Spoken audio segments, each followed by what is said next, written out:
Hi, everyone. I'm Chris Rodak. I was a teacher for 15 years in public schools. I am a father of an 8-year-old girl and a 10-year-old boy. I'm a husband. I run the brand Rising Father. It's a men's coaching program, men's brand. And today we're talking about helicopter parenting, more specifically, the dangers of it. And I want us to consider if we could be a helicopter parent, if in some ways, if we could be doing that to our kids, and why we should just let them free, why we should give them rein to fail, to get bumps and bruises, and all that good stuff. So here's a couple reasons. First off, what is helicopter parenting? Well, that's a term for the parent who's always hovering like a helicopter around their kids. You go to the park, maybe your kid is jumping off the top of the playground, climbing up the slide the wrong way. They're getting bumps and bruises, they're getting scrapes, and it's okay. You just rub some dirt on it, you kick them on their way. Not really kick, but you send them on their way and they're good to go. And helicopter parents are the ones who come with the medical bag. Their kid has to go down the slide the right way only. They're not allowed to play in the mulch because it might scrape them. They're not allowed to run on the sidewalk because they might fall down. They're not allowed to throw rocks in the lake because they might fall in and drown. They've got a foot thick layer of sunscreen on whenever they go outside. They're not allowed to play with the neighborhood dogs and children because they might die of who knows what. These are helicopter parents. And you may agree with some of these things, you may not. I am not a doctor. I'm just going to talk to you about my experience. So you're free to disagree or to agree. And you can put in the comments whether you agree or disagree. And I'm going to mention some studies that I looked up. I'm going to mention just some stories from myself as a teacher, stories from real life, and we're free to talk about it. Okay. I don't have any double-blind, placebo-controlled studies to back any of these things up. I'm just going to talk some common sense from my point of view, and you can run it through the filter of your life. So the helicopter parent solves problems for their child. Let's use the playground example again. You go to the playground, the kid wants to have fun, and from a very early age, they go and they want to explore. They want to get hurt. They want to try things. They want to experience danger. When a child is first learning to walk, it is going to fall down, right? It's going to fall down. It's going to cry. What is the only way it learns to walk from crawling? Well, by failing, by making mistakes, by continually falling down, getting bumps and bruises, and getting back up. If every single time we rescued that child from falling down, it would never learn to walk. That in itself is the reason why we should not helicopter parent, because our kids would never learn to walk or do anything. Mistakes and failures are part of life. They are the most important teachers. It's real life failure and mistakes and experience that can guide our behavior. But if we save ourselves and our children from mistakes and failure and bad feelings and bad consequences, then they're never going to have any impetus to change. They're never going to have any trigger for them to adjust course. Think about a laser-guided missile going towards its target. It makes constant course corrections. Okay, if we don't allow our children to live, to move forward, it can't make any course corrections. It's never guiding itself towards anything. So we have to allow them to make mistakes and failures. With this little kid who's at the park, they go, they want to play, say they want to play with another kid who's their age, who they don't know. From a very early age, we always told our kids, go make friends. I made it their assignment when we went to the park. I said, your job at the park today, I made them come back to me with a name for Lauren, for a girl, for Nathan, for a boy. So you need to make a friend today and come back to me. But there's a lot of parents who gasp at that. Strangers, oh my goodness. We're not talking about strange adults. We're talking about kids who are playing in the playground who are their age. Say you are a helicopter parent and you don't let your kid do that because you're just terrified of who knows what. Because you were just terrified your entire life. You were afraid of the world your entire life. So now you have kids who are afraid of the world. And they are not allowed to go up and talk to these strangers, these kids, to go make friends. That means in this instance, they're not going to learn those social skills to grow. But my kid is. My kid is going to learn how to go up and talk to strangers and to make friends.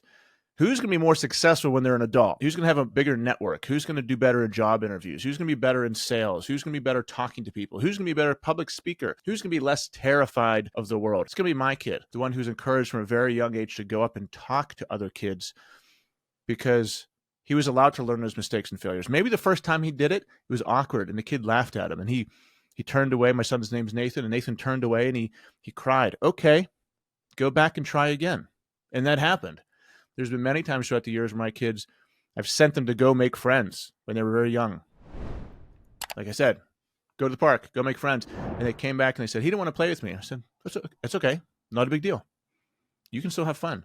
That in itself is a lesson they would have avoided if I was a helicopter parent. What ends up happening is we end up making decisions for our kids and limiting their ability to think and problem solve. Maybe your parents did that to you. Maybe the helicopter parent had a helicopter parent who always made decisions for them, and they thought, this is what a parent does. They make decisions for their children. So now you're doing that for your children. It's the old teach a man to fish versus giving a man a fish. What is the best thing I can do for somebody? Is it to give them something or to teach them how to create something? Would you rather me hand you $1 million or teach you how to create $1 million? Well, if I hand you $1 million, you're going to spend it, be done with it. If I teach you how to create $1 million, it doesn't matter if you spend it and are done with it, because you can create another $1 million indefinitely. And more importantly, you can then teach that to everybody. If you steal that opportunity from your kids by making every decision for them and robbing them of the opportunity to learn, then you're handicapping them. You just have a puppet. You don't have a thinking person. You have someone who's entirely reliant on you. And I think about when I was little, like I said, I have 8 brothers and sisters, and it was a lot of the time it was fend for yourself. My parents put food on the table, and it was just a madhouse. Everyone was grabbing for it. It was survival of the fittest. We were jumping over each other, fighting. My brothers were throwing the food they didn't want behind our piano, and it was just madness. It was craziness. We were all just rushing for the food. A lot of us. And my mom made amazing food. So during all this madness and craziness, we were learning how to survive. We were learning how to talk to each other, how to negotiate, how to bribe each other, how to make deals. It was survival of the fittest. It was real life learning because of social situations.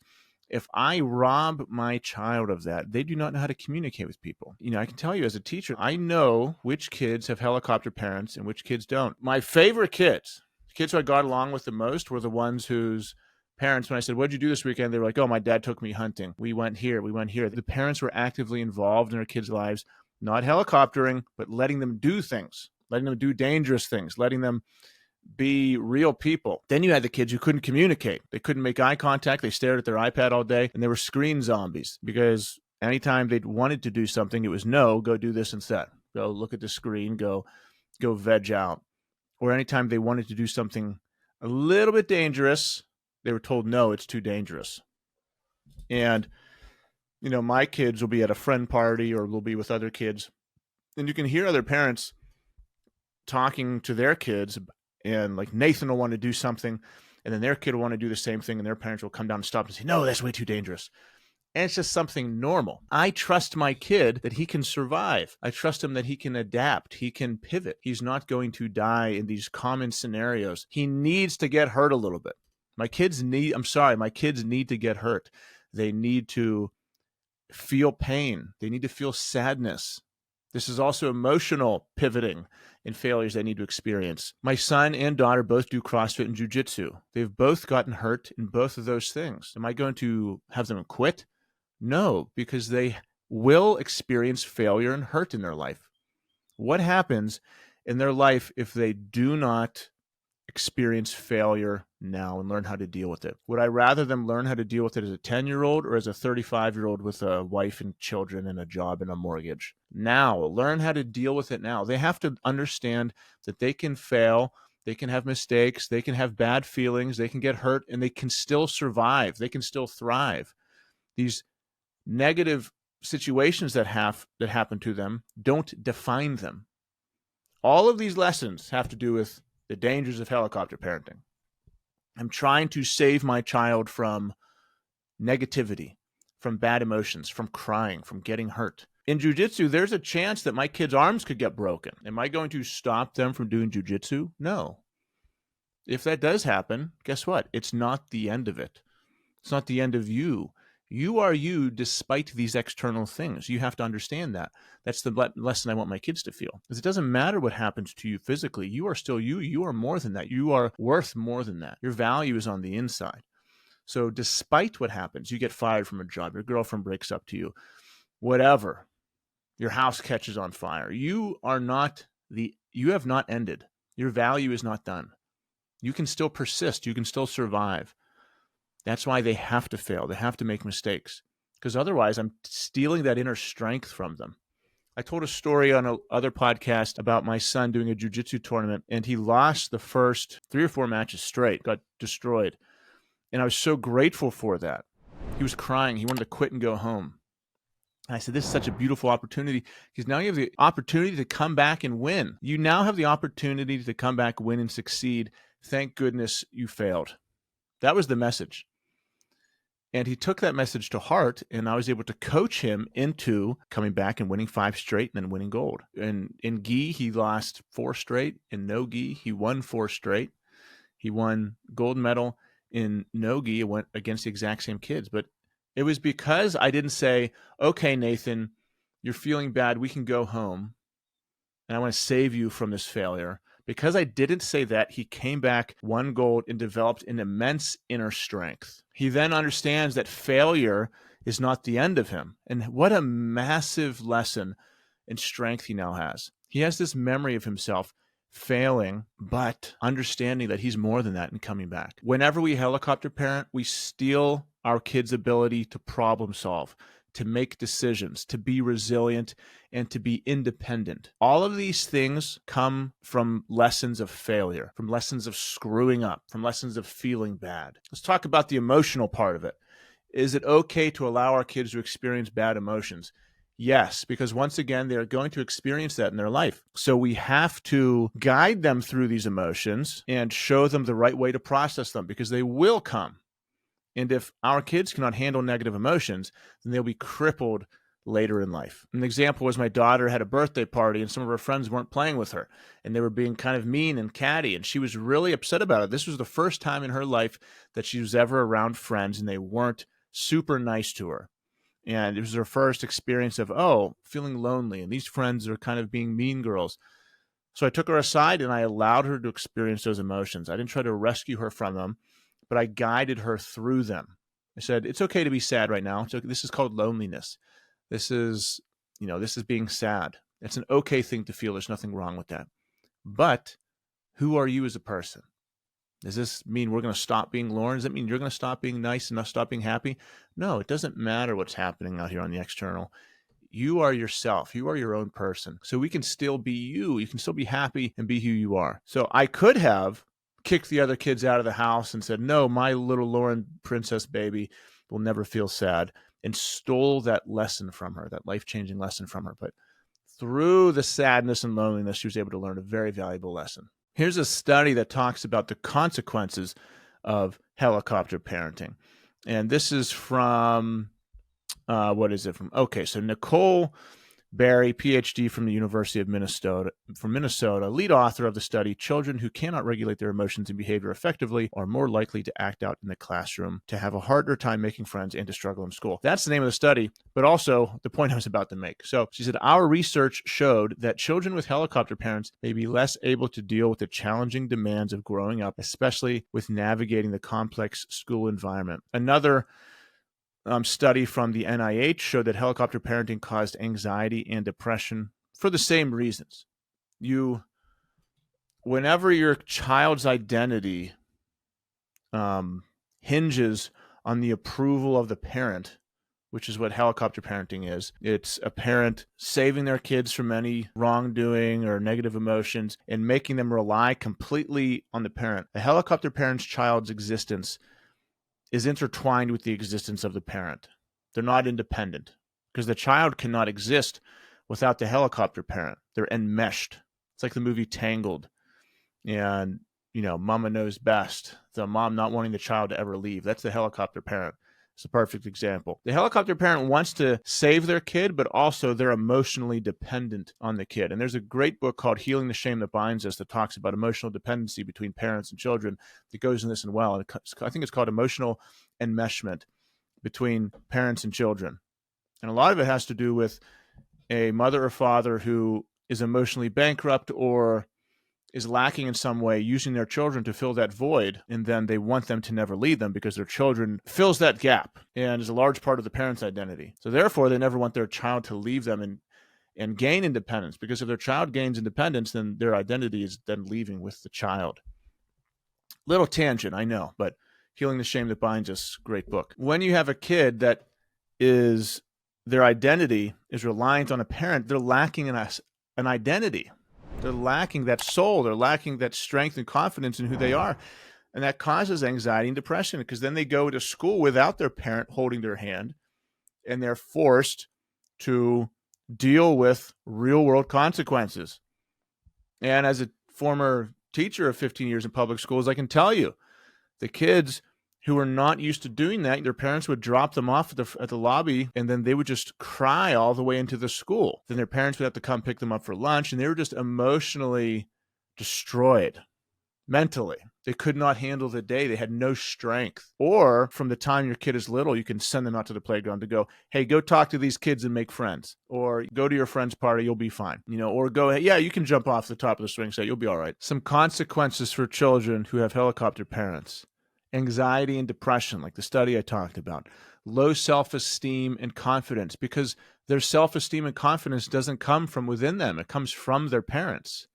Fear of failure, because the parents have been trying to save them from failure their entire life. They're afraid to fail. What is on the other side of failure? Massive success. Any successful person will tell you you cannot succeed unless you fail. You don't try something and succeed at it. How do you learn to succeed? By learning. How do you learn? By understanding what you failed at and pivoting. You cannot pivot, learn, succeed if you do not fail. So if you are trying to constantly save your child from failure, you're also stealing their future success. If you decide to save your child from failure, from bad emotions, from all bad things, then you're also stealing any potential success they might have in the future. Another horrible result of helicopter parenting is difficulty with social relationships. Because your child has not been allowed to socialize with other people, and much of their social development has relied and hinged upon you, the parent, because you've insisted on it, now they have a hard time talking with other people. And I can, clear as day, I can see the kids at school who were like that. You had the kids who could talk to anyone, who had tons of friends, who could talk to teachers, and you had the kids who were terrified of the world and just huddled in the corner, wouldn't want to talk to anyone. And even as a teacher, you tried to help them, and they'd just be terrified. They'd just stand in the corner shivering. Emotionally handicapped, no strength, no confidence. They need an intervention. Those kids, if you're that kid at the middle school level, you have years and years of work to do to rehabilitate yourself. Years of work. It's not just, I can tell you something and you're going to be fixed. Your entire personality, your entire being is that now. You need a massive intervention. And if you're the parent who created that, it's your job to fix that, but you probably have to fix yourself first. Now let's talk about the stress on you, the parent. If you are the helicopter parent, what is this doing to you? This is causing so much stress on you, so much unneeded anxiety, so much unneeded control. When do we feel suffering as people? This is a Buddhist thought. Well, suffering comes whenever we want things to be as they are not. And a lot of that is we are trying to control something that doesn't need to be controlled. If you're a helicopter parent, your whole life is trying to control something that shouldn't be controlled. That is so much of your brain power and brain space being taken up trying to control something that should not be controlled. So free yourself from that. Free yourself from this unnecessary burden of controlling a person that should be free and independent, and let yourself be free. And besides that, whenever you're older and your kids are older, don't you want to have a good relationship with your kids? If you are helicopter parenting your child right now, then it's not good news for you whenever you grow up with your kids. That is guaranteed resentment in the future. I don't know any kids that had helicopter parents who micromanage them and who are extremely controlling, who are best friends with their parents right now and tell them everything and want to hang out, all that. It's not the way it works. So we talked about the dangers of it. Now, what can you do? What should you do? For the sake of you and for the sake of your kids, you need to let go. Release the hooks. Release your claws from your children and let them breathe. Let them step out of the cage and be their own person. Scrapes, bumps, bruises are good. Getting hurt to a point is good. If kids are playing with rifles, that's a different thing. If they're just at the playground and are playing by a stream, and what if they might, they're not going to drown. They might fall in. They might get wet. You might have to change their clothes. They'll be okay. You need to relax, let go for the sake of you and for the sake of your kids. I promise you it will be mentally freeing for both of you. We need a positive and balanced relationship of support, discipline, consistency, encouragement, and independence for our children. We can't do one. We have to have it all. We have to have that balance of these things. Obviously, we can't send our kids completely free. I'm not going to send my 8-year-old daughter into Pittsburgh and say, hey, go free, go get some bumps and bruises. No. It's not black and white. It's a lot of gray in here. And everyone's situation is different for where you are, what kind of kid you have, what they're going through. But I trust you, and we trust each other to listen to what people say, advice people give, and run it through the lens and filter of your own life. Hear the words I'm saying and run it through the filter of your own life and decide, hey, should I make a change or should I leave it? It's up to you. The studies I mentioned, I'll put in the description down below. There's a lot more to it. If you just Google dangers of helicopter parenting studies or go to the NIH and search helicopter parenting, you'll find a ton of information. If you like this video, I'm going to try to make more in this sort of thing, more educational. Then go ahead, like, share, subscribe, and comment whether you agree with me or not. I'm a big boy. I can take it. Talk to you guys.